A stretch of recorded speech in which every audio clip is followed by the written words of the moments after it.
What's up? What's up? Not used to. Oh, there it is. There's my beautiful mug. What's up, baby? Welcome to another show here at Undrafted Hoops. Um, this is our second show on YouTube. This is our first show on the Hardcore Sports Network. So I want to say thanks for having us. We hope to entertain you. And if we don't entertain you, we'll at least educate you on some basketball. We're on Facebook, Undrafted Hoops. We're on Twitter, Undrafted Hoops _. We're on YouTube, Undrafted Hoops. We're just trying to build this thing, trying to change the narrative. That's our mission statement. Brick by brick, change the narrative on how we cover the NBA. Get a better understanding of how we view the game, not how the media portrays you to enjoy the game. But I want to get my man Tony G on. Sasquatch, baby. Sasquatch and hoops. Yo. Dialed in. Yep. NBA Finals week, brother. Yeah. Love the NBA Finals. Yo, our boy Brian said something to me today. He said, NBA Finals is here. I'm excited, but I'm also sad because that means the season's almost over. But then the off season begins. But the thing I want to touch on before we get on anything, literally breaking news like 10, 15 minutes ago, Monty Williams gets a 6-year, $72 million contract to sign with the Detroit Pistons. Quick reaction. At first glance, how you feel about it? How you feel about it for Detroit? Absolutely love it because they had other interviews and they just weren't feeling anyone else. And they offered Monty a good contract before that, and then they slept on it. And then they were like, we need to get this guy. Because what's the point of rebuilding if we don't have the players built into the process? So just go pay your coach. You're not paying players right now, so go out and get the coach that you want. And developmental. Yep, and he has a good relationship with Troy Weaver back from OKC, and they have a lot of respect. So what's he, the GM? Yeah. Yeah. Okay. I seen that Casey took a job in the front office, but I didn't know that it wasn't GM related, so it makes sense. The Monty Williams hire, I seen he can actually get up to 8 years, $100 million, based off of teams' incentives. That is basically Detroit saying we're ready to take that next step in the process, right? Oh yeah, they are locked in. They said this is our guy. He will get us to where we want. And if we're happy with them, we're going to keep paying you even more dollars than $12 million. Yeah, no doubt, bro. And it's all about bringing in these young guys that they keep drafting, developing them to be a winning team. Obviously not next year or the year after that maybe, but to get to the point where there has to be another level to the rebuild. It can't just be like building assets. You need, like you said, you need to bring in a guy that's going to kind of like raise the level of competition in the locker room. And a great coach does that. And I think, Monty, it's a good spot for him. It's financial stability and it's job security. I mean, he's locked in there. A deal like this tells you that they're buying into Monty Williams. And he's really got his chance to sink his teeth in and not be worried about his job. You know, if he could have stayed in Phoenix another year, but then if they don't win, they're going to blame him anyway. So it's like it didn't. Not saying that he could have stayed in Phoenix, but I'm saying if you're talking about like security down the line, this is a big move for him. You know, and he's been around the block, so it's just another turn for him. You know what I'm saying? So that was just real quick. I think it's a slam dunk hire for them. But I want to get right into it. We're coming up on the finals. We just had a game 7 We just had a game 7, Tony. You think we would be hype coming off of it, right? I mean, it's okay, Miami won, but it was a bad game. It was a bad game, but I thought Miami just really outplayed them. But yeah, I mean, there was no. I guess there was one point in the third quarter. It looked like the Celtics had slim hope, but it was a beatdown, and Yeah, it it was. was a Old City beat. Sports, what's up, my brother? So I was just about to say that. Yeah, I mean, the Boston crowd was stunned. That's what I kind of Stunned. liked because everyone was Celtics out the gate. Then everyone flipped to the Heat, and then everyone was like, they can't win it, Game 7, and they did not only win, they completely dominated, and they switched up a few things. They made Jaylen Brown go left, which they were doing the whole series, but it worked more in Game 7. But they changed their defensive schemes a little bit, and it just threw Boston off. And then they just their offense was so out of sorts, and then they never got anything going. Yeah, I mean, they shot, I think they shot almost around 22% from three, 24%, something. I know it's up 25 for the series. I'll tell you what, Jaylen Brown stunned me. There's going to be fallout. You lose game 7 against the 8 seed at home. There's going to be fallout. Jaylen Brown, there's talks about him getting a supermax deal. He had 8 turnovers. He looked, like you said, they made him go left.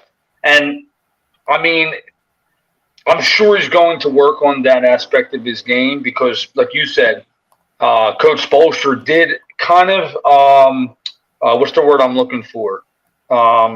Exposed him a little bit in that sense because at times he looked lost, and you haven't seen that from Jaylen Brown yet. He does have that little bit of a dog in him, and you didn't really see him frazzled like that.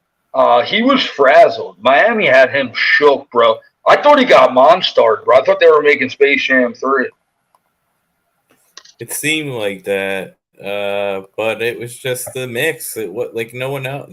Their offense was so out of sorts, and then everyone started to play bad. And Derek White looked great and super aggressive, man. Like when he had the ball in his hands. Yep. He had Reggie Miller called him the most underrated player in the league. Derek White. He definitely was one of them. I've said that before. Yeah, you have said that. But then I don't know, Mr. 6 Million Caleb Martin. It says, not so fast, Reggie. Now, there's been talk about Caleb Martin getting the Eastern Conference Finals MVP. Like, to me, that's like a narrative thing.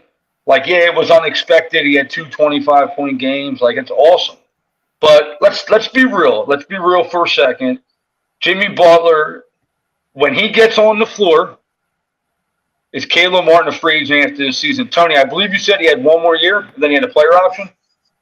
Yeah, I believe he signed a 3-year, $20 million deal. Wow, what a player steal. option in year 3. Oh, okay. Let me just. Caleb Martin was the true MVP. See, I disagree with that, Jason. It's kind of like the Iguodala thing for me in the Finals MVP. Like, yes, they are difference makers, but let's talk about Jimmy Butler for 1 second. 25 points a game, 7.6 rebounds, 6.1 assists, and 18 steals in that series. Bro, he was everywhere. I know he only had a few blocks, but tip balls, and like you said, his defense on Jaylen Brown was great when he was switched on to him. He is an agitator on both ends. He's a true two-way player. like I'm a 2K player. That dude is a true two-way player, bro. And I want to say that yes, Caleb Martin played great, and we are going to spotlight him on the show, and they're going to spotlight him, and they're going to be the first ones to bury him when he doesn't have a good game, right? That's how it goes. But Jimmy Butler, come on, he the dude when the dude gets on the floor, is it just me? Martin stepped up big time, bang, playoff Jimmy truly makes players around him better. Is it me, or is when Jimmy Butler gets on the floor, he just competes to be the best player on the floor? He just does whatever he can to be the best player on the floor. Like that's a game. That's the game in the games. Yeah, I mean, he definitely is the driving force. I mean, that's why I think he ultimately won, just because he's the team leader, and like he also like I don't know. You go as far as Jimmy Butler goes. Caleb stepped up. He didn't have one bad game in the series. He shot I think 60% from the field, like almost 50% from the line, 19-6. It was an incredible series, but like you're always gonna give it to your high volume guy who got you there multiple times. To like, it's just how it is. Yeah, I mean, I honestly think he was more deserved it more than the Iguodala, but Jimmy, I mean, it's just come on.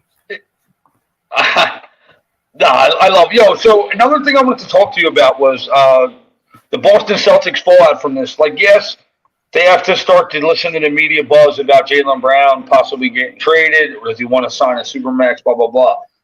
Another story came out today. I wanted to touch on.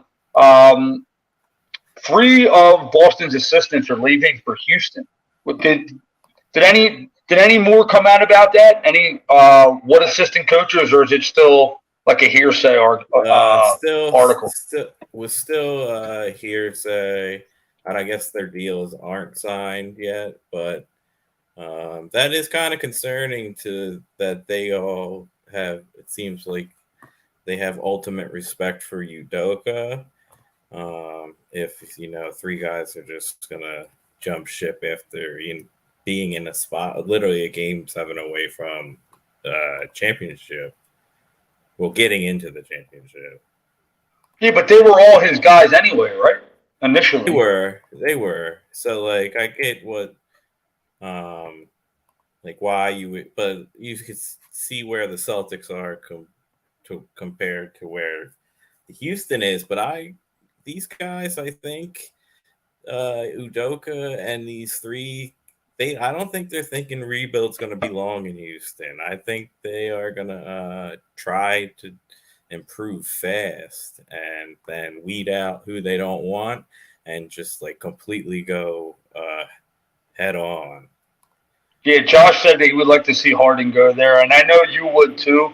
But I don't know if he's given up hope on winning a championship, and just kind of go down as one of the top Rockets players of all time, even though he didn't win. But we'll see. But before we get into Houston Rockets talk, not that I want to talk Houston Rockets in June, but tomorrow is June 1st. Tomorrow is the tip-off for Game 1. Houston, just kidding. Denver Nuggets and the Miami Heat, right? So, Jimmy Butler. I just want to touch on Jimmy Butler right out of the gate before I talk about this matchup. This is his 3rd finals trip or his 2nd? Second, right? He's gotten to conference finals 3 times. Yeah, 3 times.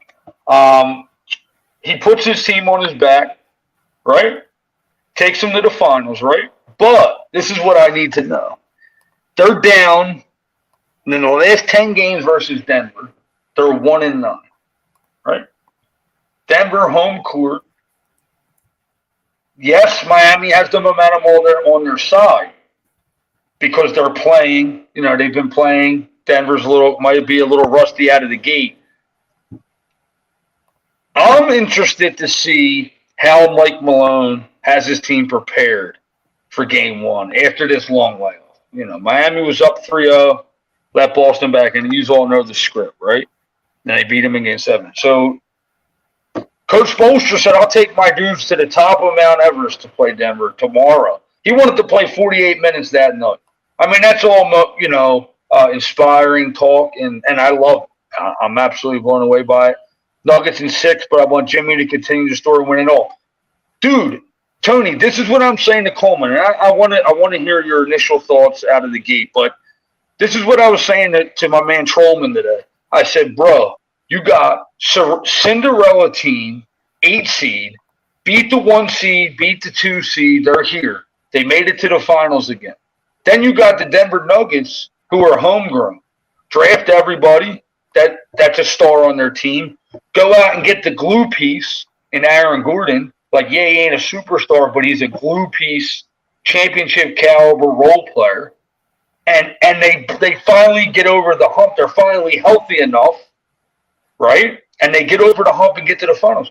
What more can you add? I feel like basketball fans are mad because the Celtics and the Lakers didn't get there. Do you know what I'm saying? Like, definitely. What is this? People really just want to watch big markets. I like it's going to be high quality. Like, it's different. The league's different now. Like, it's not a fluke that Miami's here. They've just played the best over the playoffs. Yeah.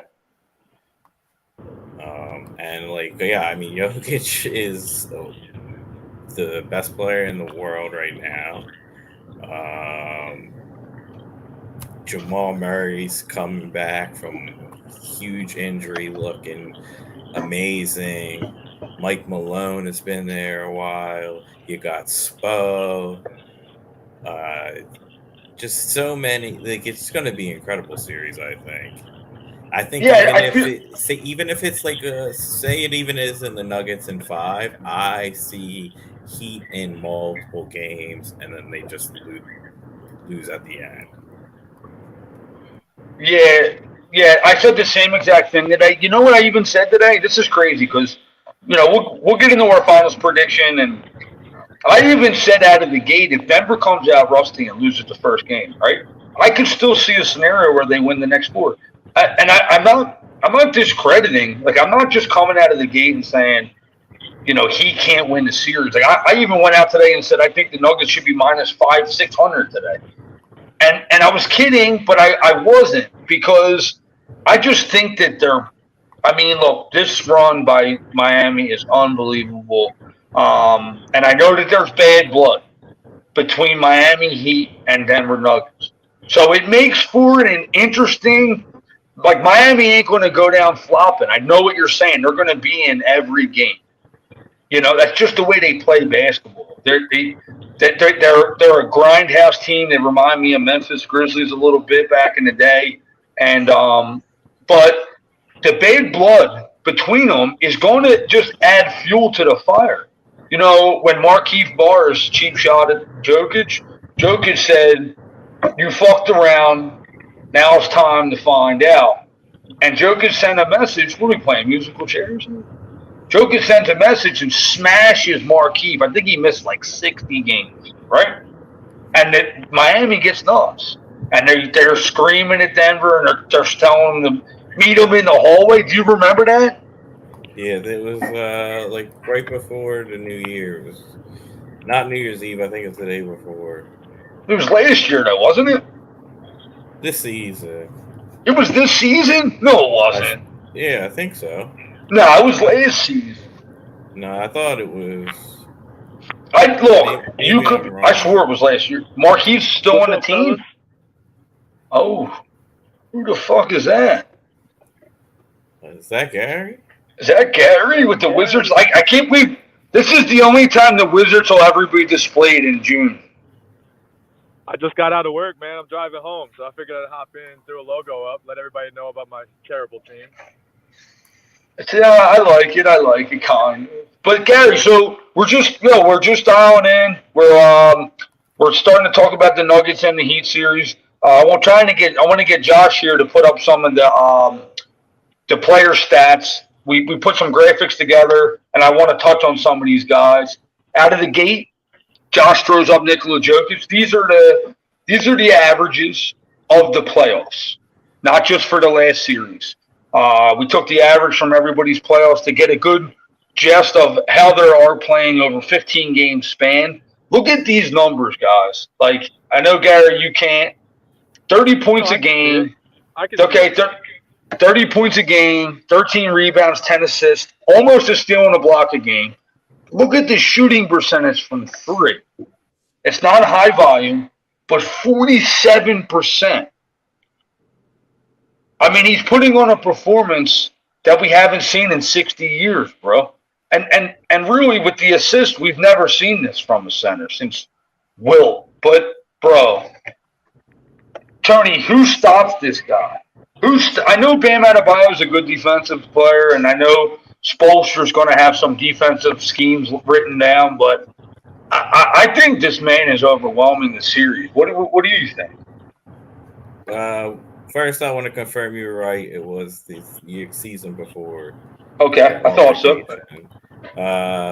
But their Heat are going to – like, Jokic is going to get his. He may average 35 a game. They're going to try to limit his assists is what they decided. At least they could be bluffing. But from what I've heard out of the Heat locker room, they know they can't allow Jokic to eat him up passing-wise because Jamal Murray's going to hit his shots. KCP's going to hit his shots. So yeah, Porter's going to hit his shots. Trent's going to try to contain him and make sure he doesn't get the 15 assists. They'd rather him score 35. Okay, now, if you want to limit his assists, Gary, the Miami Heat relied a lot on their zone defense in the Boston series. Like, yes, they didn't overwhelmingly go to it, but when they did go to it, it really favored them in the plus-minus category. A lot of turnovers. You can't run zone against Jokic. That motherfucker is going to – bro, he's going to be like a samurai ninja out there carving them up. They'll run a junk zone, like they're smart, and they'll try to, like, they won't run it every game because Nuggets will adjust, but they'll try to like catch them to where one game in the series they have Aaron Gordon shooting all threes wide open, and if he's making them, they just win by 15 that night. But if he's missing, it gives them a chance in that game and to try to steal one and. Like that's how I see it. You're right. Over a 7-game series, the zone once they solve where every piece needs to be the Nuggets, then you can't run. You just can't run it every play. You'll have to go man, do some other things. Well, I'll tell you what. I bet he hasn't slept much since his last series been over. But Gary, I want to ask you about your boy Bam Adebayo. The magic number for him was 20 points a game. When he scored 20, the Miami Heat, I believe, are undefeated these playoffs. He's averaging 16.8 points per game these playoffs. Do you think, we just watched Jokic defend Anthony Davis pretty well, and Anthony Davis is a significantly better offensive player than Bam Adebayo. Do you think Bam's going to have to rely on his versatility more against Jokic and try to get him moving around a lot? Or do you think that 20 points is going to be a tough feat for him?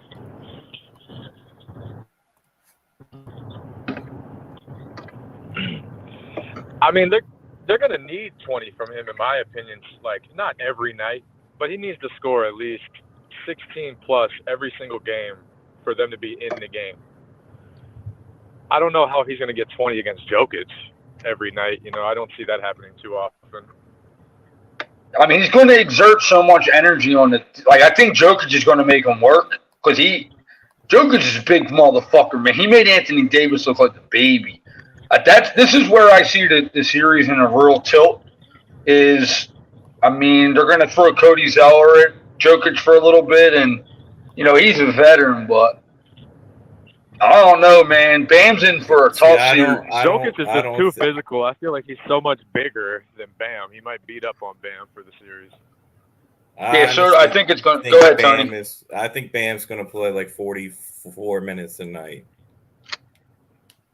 That's asking a lot from him, and you're probably right. So you're saying no, not even putting a body on Zeller.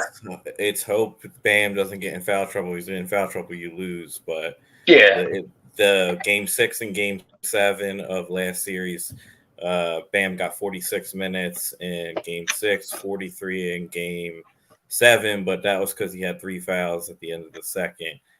You're just the guy's in incredible shape.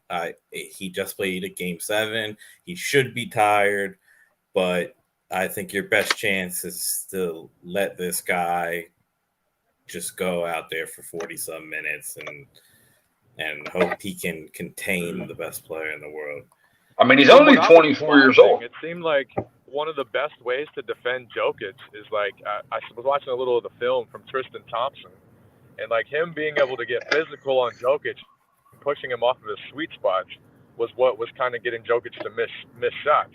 But I don't think Bam Adebayo has enough size to push Jokic around at all. You know what I mean? Like Jokic remember Tristan. Yeah, remember Tristan. You only seen it in little spurts in Game 7. In Game 4. But I don't know. Like playing for, like Tony said, you're going to play on 44 minutes against that body, bro. And Jokic is aggressive downhill. Man, it's going to be a tough matchup for Bam, and I look forward to watching them try to defend him. I mean, many have tried, many have failed. Let's jump into my man. Let's go back to the Denver Nuggets. I want to see a little Jamal Murray action because this man is leveling up every time I watch him play, man. Tell me a little bit about Jamal. Tell me what you're seeing from him as it looks like he's fully gotten back to form pre-injury. I mean, is he one of the coldest dudes in the league right now? Yeah, so Jamal, man, he has his dad was making him be ready for these moments at like 6-7 years old. He used to take him out in the snow. He had him do meditation as a young kid. He would run up hills. And he rarely works on like blocking out all the noise and just staying focused in the moment. And I think that helped with his injury. And the guy is just so smart. And when he has got it going, like it's almost like NBA Jam mode, bro. Yeah, he has that nice little spin. Look at the one first half where he scored 30. Boom shakalaka. Yo, he's to me, he's must-watch television. Like you said, when he's hot, man, he's hard to match. And I'm curious to see. I guess you're going to see Gabe Vincent on him, right? And Kyle Lowry tried to bully him a little bit. They're getting cooked. You can't put Tyler Hero. If Tyler Hero comes back in game, I think they're calling for Tyler Hero in Game 3. You can't put. If you get him switched on Jamal Murray, it's almost guaranteed. Yeah, they might just go give it to the Caleb. Yeah, Caleb or Jimmy. Nah, Caleb's that good on defense. He is. Yeah, he's long too. Like you're not gonna put Gabe. I don't know. I don't think you could put Gabe on him here, but he has like the bummed ankle. I'd rather put Gabe on KCP and have him chase him around. But real quick, I want to touch on Jimmy Butler in this series. Like we've talked about Jimmy getting into this series and the Eastern Conference MVP, but who do you see spelling Jimmy Butler around the court? Is it going to be like a committee thing? A lot of switching on him, like rotating Bruce Brown. I think you're going to get a heavy dose of Bruce Brown, right? Off the bench. You get some Bruce on him. I think You're if going he starts to do well against Bruce and KCP, then you might throw a bigger body on him, and then Aaron Gordon. Aaron Gordon. His job. That's his job. Can stick Jimmy, and he can play that role for sure. Yes. See, this is where I think Denver can really take control of the series. They have versatile defensive guard forwards. Where, yeah, Boston has similar guys, but Denver has the physicality. They got a lot more versatile forwards to defend him. Michael Porter also has been a good defender this playoffs. And I think you're going to see some Michael Porter on him too, in certain switches and stuff, because he's shown that he is able to stay on dudes. Put Michael Porter back up real quick. I know we're talking about Jimmy, but what a pleasant surprise this guy's been, bro. He had that real bad foot injury, and he got drafted later than expected because of this lingering foot problem. And he hasn't been. It's his spine. It's his spine. Yeah. Yeah, it's his spine. So you're right. That's on me. But he's really settled into this role. He could probably do more. He doesn't do a lot of dribbling. He's a lot of catch and shoot and all. But Klay Thompson made a living off of catch and shooting. Michael Porter, in this is going to be a big series for him, right? I know you had said something about maybe his over rebounds, for maybe hammering that. But I think Michael Porter, are you seeing anything from him from a maturity standpoint that gets you kind of pumped up for him this series?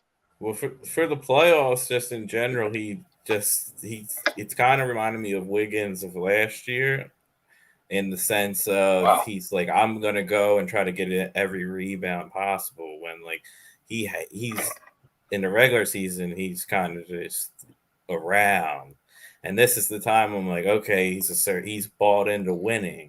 He averaged 9.3 rebounds versus the Lakers, 7 and 8.2 versus tall Minnesota physical team. And he only averaged 5.5 in a regular season. So I see him doing the small things more. And then in transition, that's where they're all looking for him. When they're switching it, there's fine Michael Porter Jr. He's running straight to the corners. When he either finds the corner, wing, wherever he needs to be, and when he is in transition and spot up, he does not miss. Yeah, so that's going to be important for them to get out. Don't make it a half court game. That's what Miami wants. They don't want Denver out there running the block. That'll be problematic for them. Pull Caleb Martin, Josh. I know Tony just mentioned him defensively, making an impact in this series versus Jamal Murray possibly. And he's very versatile also, and he's going to need to. Do they need Gary? Do they need the same performance from Caleb Martin in this series to even have a chance, or do you think they could get it elsewhere, or are you just locked into Caleb? I think that Caleb Martin's playing on a hot streak right now, so I feel like without him scoring the way he did in those last few Boston games, or pretty much through the whole series, they might have let that one slip away. Caleb Martin scored 12 points in the first quarter of Game 7. He's only been getting better. He's getting, big rebounds. More confident. He's like you said, confident. Yeah, he's shooting the ball very well. He's shooting a lot more threes.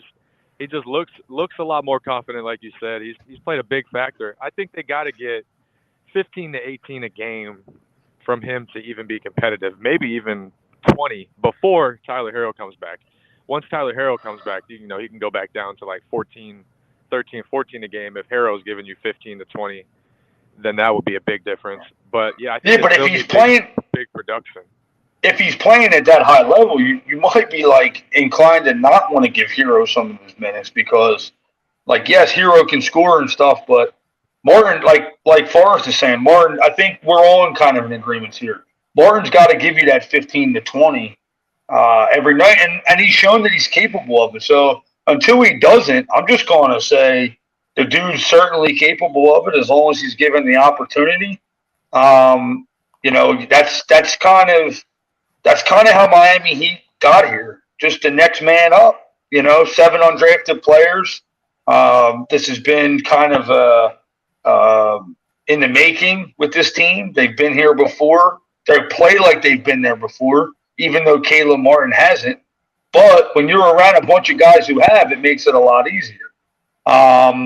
Let's pull up KCP. Kind of just bouncing back and forth between these two teams. KCP has also been awesome for them. I know Tony was big on him when they got him because he's a guy that doesn't demand the ball but is just in the right place.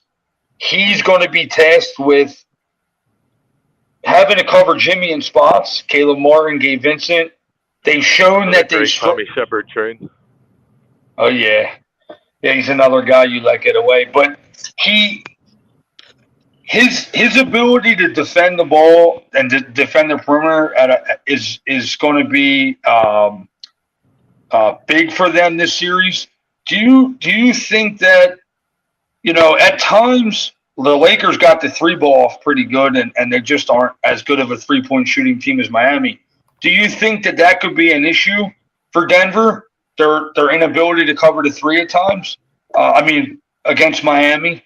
Or do you think KCP can kind of lock in on this team because he is capable? So that was basically their strategy versus the Lakers.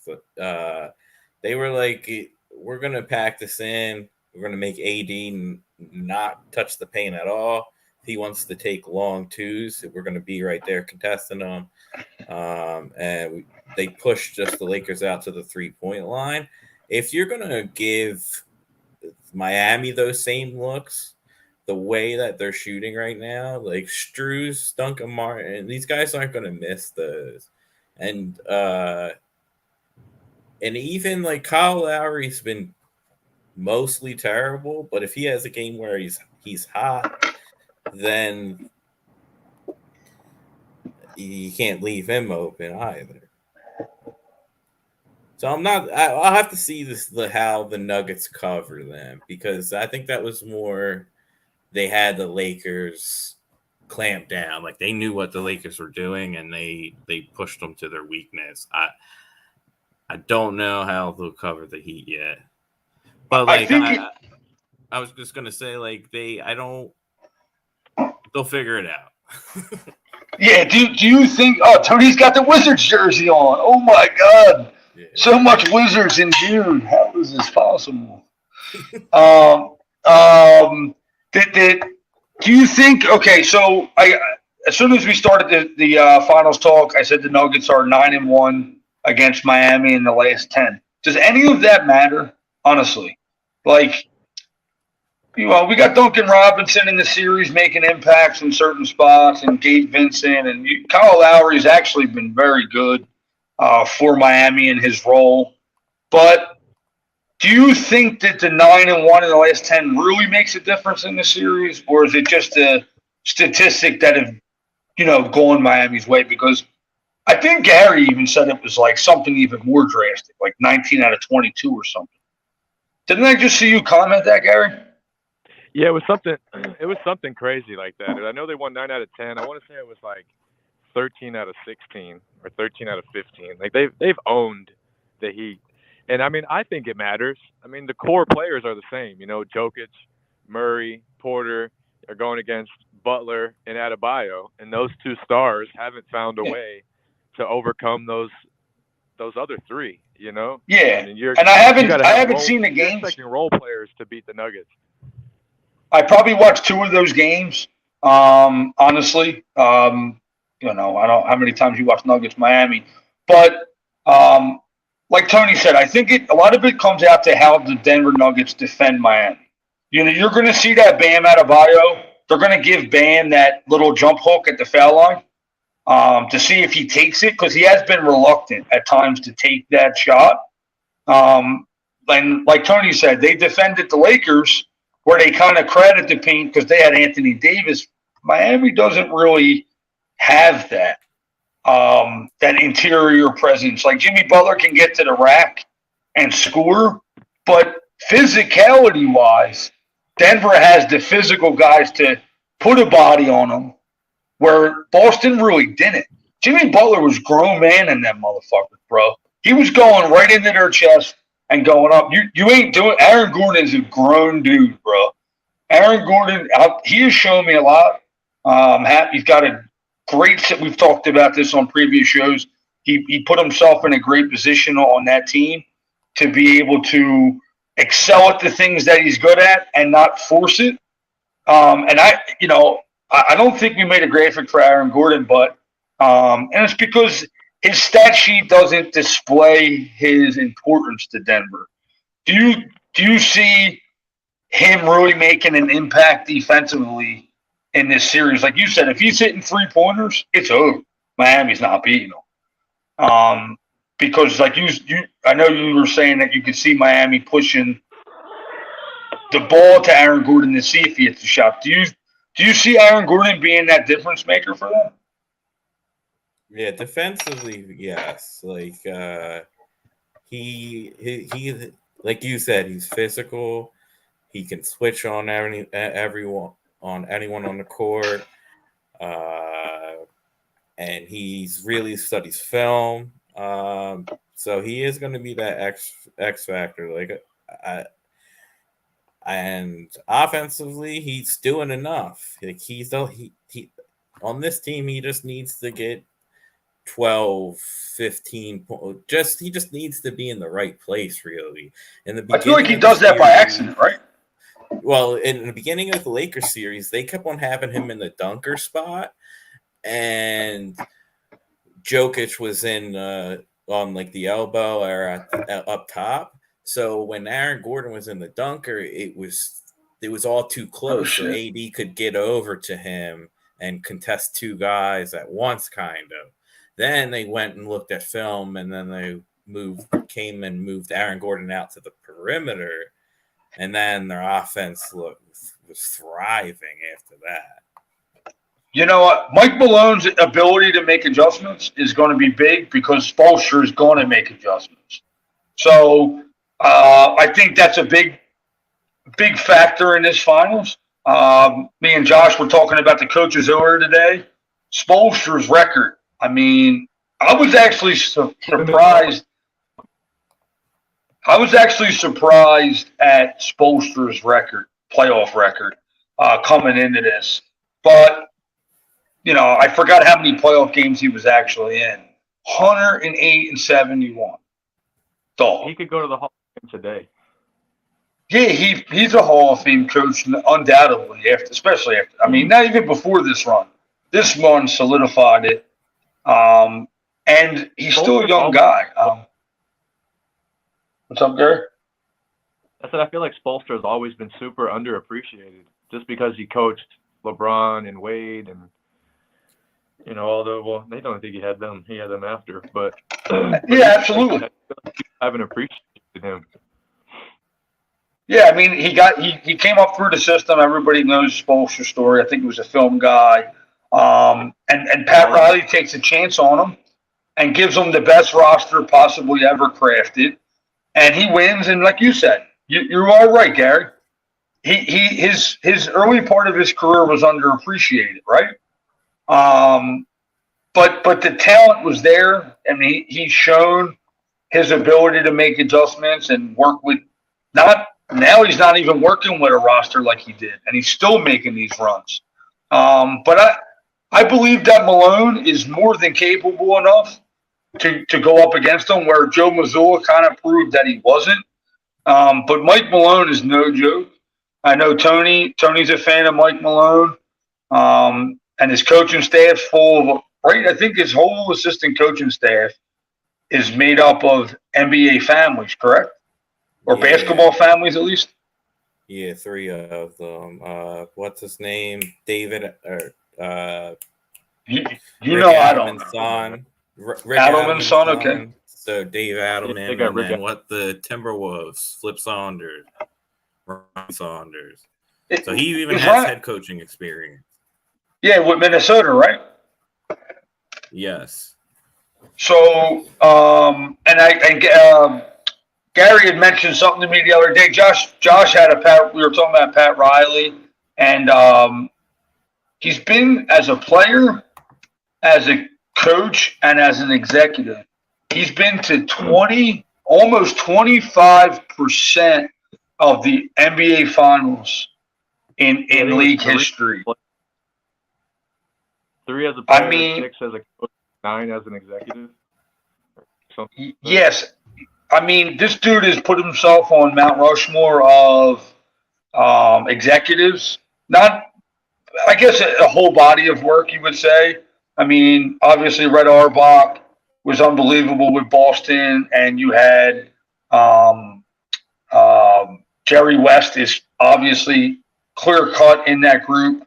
Phil Jackson's possibly mentioned there with his work in Chicago and LA. But Pat Riley, behind the scenes guy, super flashy, but he doesn't flaunt it. He's just smooth as ice.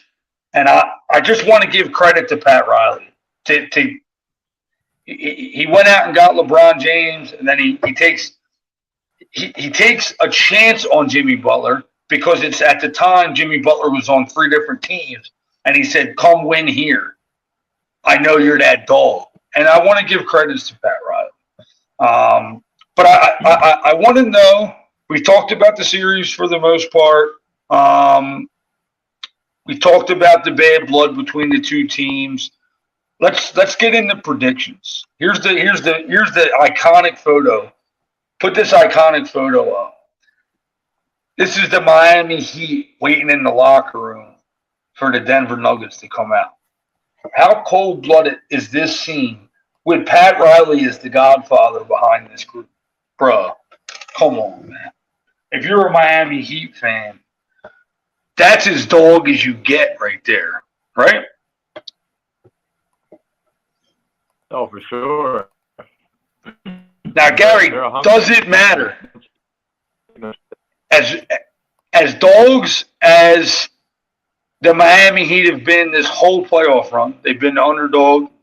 They played a 1 seed, a 2 seed, and now another 1 seed. Do they have it in them to beat the Denver Nuggets? Maybe one night. Damn, Gary, that's cold blood. He said maybe one night. Yeah, I mean, I just think the Nuggets are too good. I mean, the Nuggets are they're a really good team. And people are starting to – I've seen a couple posts where, like, they beat an 8 seed, a 7 seed, and a 4 seed to get to the finals. I was like, well, they're the number 1 seed, and that's the path that they were given. It's not my fault that teams got upset. It's not a 2 seed lost to a 7 seed. I mean, they go through the path that they were given, and they've – LeBron James and Anthony Davis made the Warriors almost look like non-contenders after that series. And then Jokic came out and swept them. You know, like Miami series have been long. 6, 7 games. I'm sure that they got to be getting worn down. You know, they got to be tired. Jokic has been off for 10 days, chilling. You know, the Heat just played 2 days ago, and they're going to play tomorrow. And now they got to go to Denver. Like, Denver is really fucking hard to play in. The altitude makes you tired. The altitude really messes with you, and you're going to play 2 games there to start the series, fly back to South Beach, probably down 2-0. Denver, they haven't won a home game yet. No, they haven't, and I'm with you, Gary. How many games? I know it doesn't. Anything can change, but you think gentleman's sweep? I mean, that's like the sexy pick, and that's what I'm leaning on. I mean, in no shape or way would I be surprised if Miami won this series. I won't doubt them. Like, I'll be surprised because I think Denver is overwhelmingly the favorite in the series. But like, I can't doubt Jimmy Butler. It might seem like a cop out to say that, but I don't know. Coach Bolsher's told me that. don't count the motherfucker out, bro. Jimmy Butler is a straight dog. But I'm leaning Denver in 5. I mean, Tony, can you talk me off it? Or Gary's leaning 5. He said maybe they might not even win 1.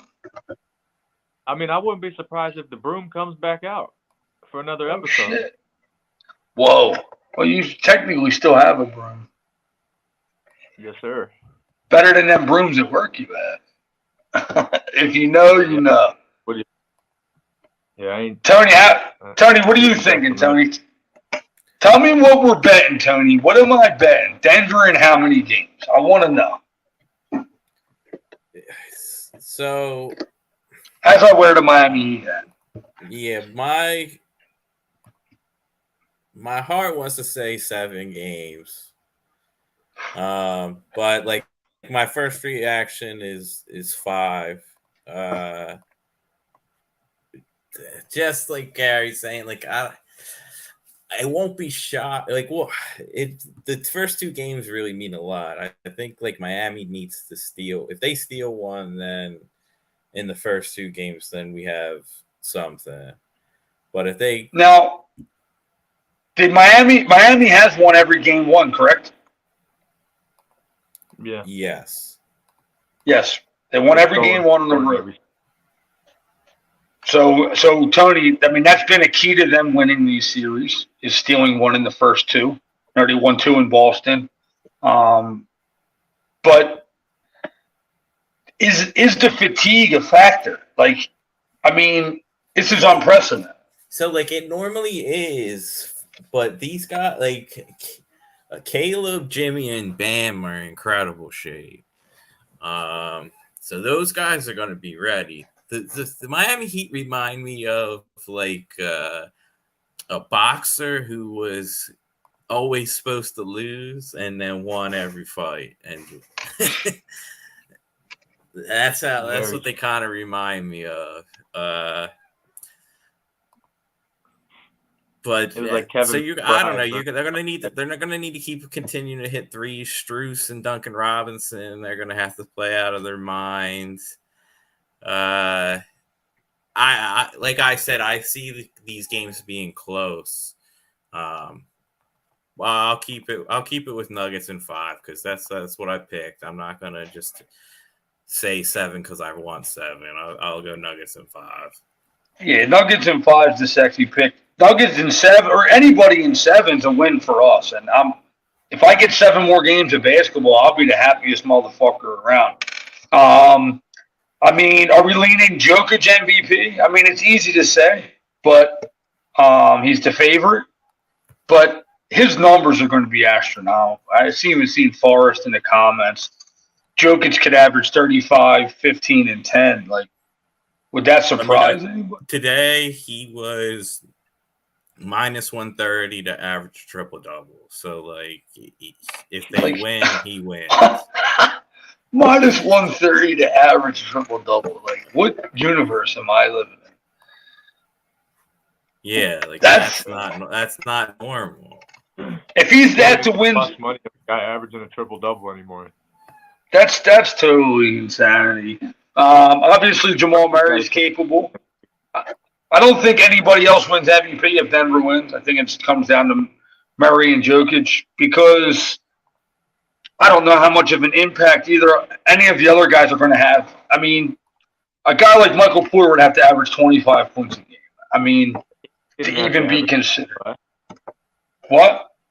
I said Iggy didn't have to average 25. Maybe KCP ends up the MVP. Yeah, but that was the dumbest finals MVP and you can write this down and chisel it in stone if you want. That was the worst finals MVP ever. Yeah. You can't let a guy average 40, 10, and 10, 9 and 9. And totally, I mean, yeah, Iggy's impact was defensively. And I guess Aaron Gordon can impact the game defensively like he did and give you like 15 points. But I don't think that's going to be the reason why Denver wins. No, I'm with even though it's Jokic or Murray for sure. Jokic or Murray, right, Tony? I mean, do you take a flyer on anybody else in the series? I mean, obviously, if Miami wins, there's one or two guys that can get it for them too. But is there a guy you would take like a flyer on to make a surprise run in MVP? Miami, you never know. I mean, Martin might be able to steal an MVP if they steal a series. Yeah, I was gonna say Bam if the Heat won, but if it's the Nuggets, it's just Jokic is minus 340. But like just the No, he's not. Yeah, to win MVP minus 340. Oh my god! Because he's supposed to average a triple double. Like that's all. Like if they actually think he's a favorite to do that, how doesn't he win MVP? Yeah, absolutely. I mean, like I said, I'm over here making predictions that I could add my son right up on a crayon. Even though my son, he said Heat in 7 last series, and he loves the sport like I do. He says Heat in 7 again. Man, he loves Jim. I mean, dude, if you're a kid and you watch Jimmy Butler play basketball, like that dude right there, he's the epitome of competitiveness right now, and it's fun to. Like, I don't know about you guys, but I'm having fun watching this. Right? I love watching the Heat. I like this. I like tactical basketball, so like I like to see what they're switching, what they're doing. I also like next man up style. I've liked Caleb Martin, Kyle Lowry. I watched him in high school. Now he's grown old man. Duncan Robinson, everyone wrote him off, said one of the worst contracts in the league. Has a few games. All you need to do is have a good playoffs, and you're worth few moments. It's possible. Max Strus, that was cool last series. Got cut by the Celtics, knocked them out. So I love watching the Heat. I like Bam too. Bam, he's unbelievable on defense. I wish he got the ball in space more. Look to push more. But when you're playing 45 minutes and you have to cover multiple positions on defense, you're a little tired, so you can't take over on offense. So give it to Jimmy and let him do his thing. Yeah, and I think that's where the Miami Heat kind of have to depend on Bam in this series. And I actually think you're right, Tony. That's a tremendous point.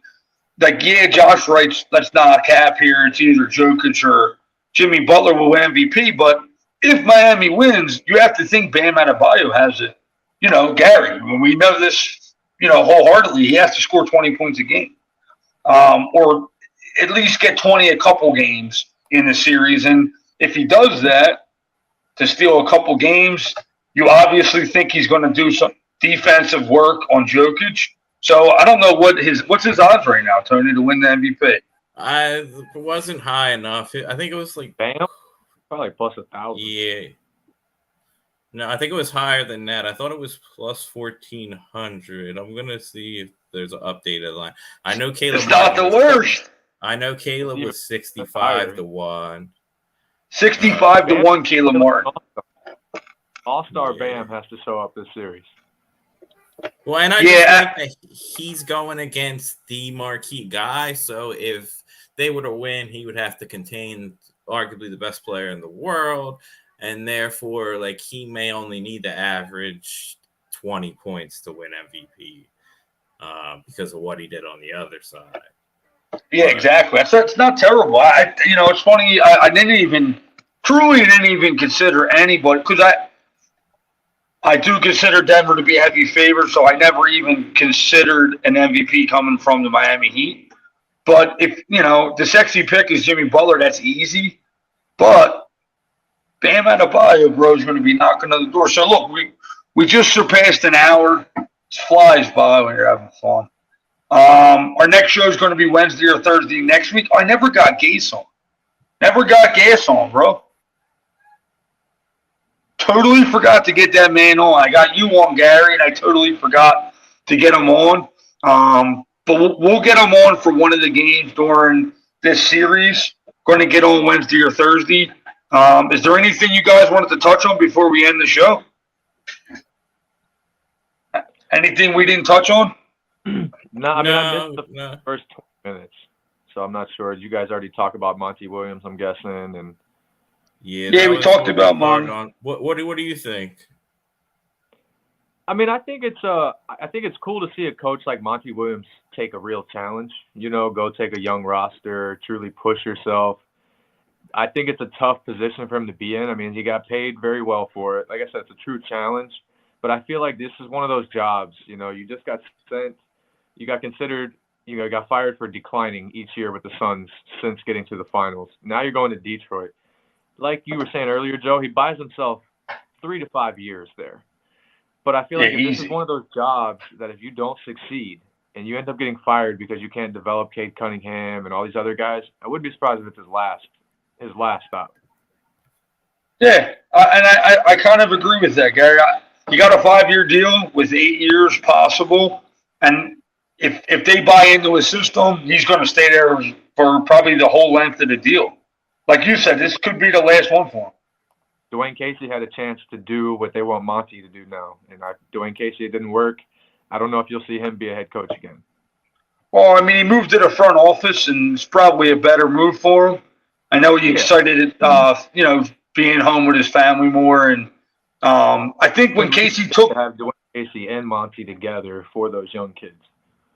Yeah, and I think you're right. Like, kind of Casey was in the same boat. Like, I'll take this job. I'll have stability for like 4 years, and I'll try to get, you know, obviously they were in process tank mode, picking up assets, and it was probably his last head coaching job.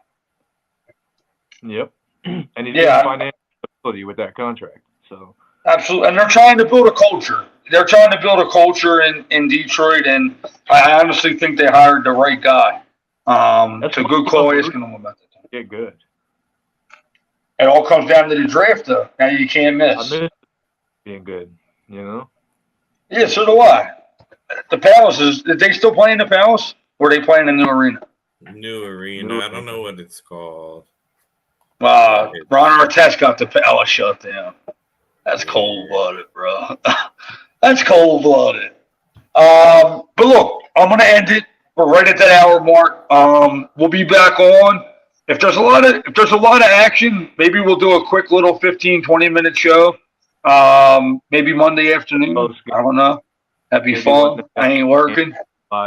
Gary's off. As long as Gary, you know, I don't think that I can only talk basketball for 15 minutes. I might even go after this and talk basketball with somebody. I just love it, bro. I'm hyped. I can't wait. We talk all night until you fall asleep, or I fall asleep. You know, that's just what we do. That's true, bro. I talk basketball. I'll talk basketball in my sleep. My wife says, "Joe, what are you saying?" I said, "Scotty Pippen." Gary Payton. My wife says, "You need to go to sleep." So look, I'm going to sleep right now. Gary, appreciate you jumping on. Gas, my bad for not getting you on. Sasquatch, Tony G, love you, bro. Love doing the show with you. Just keep it consistent.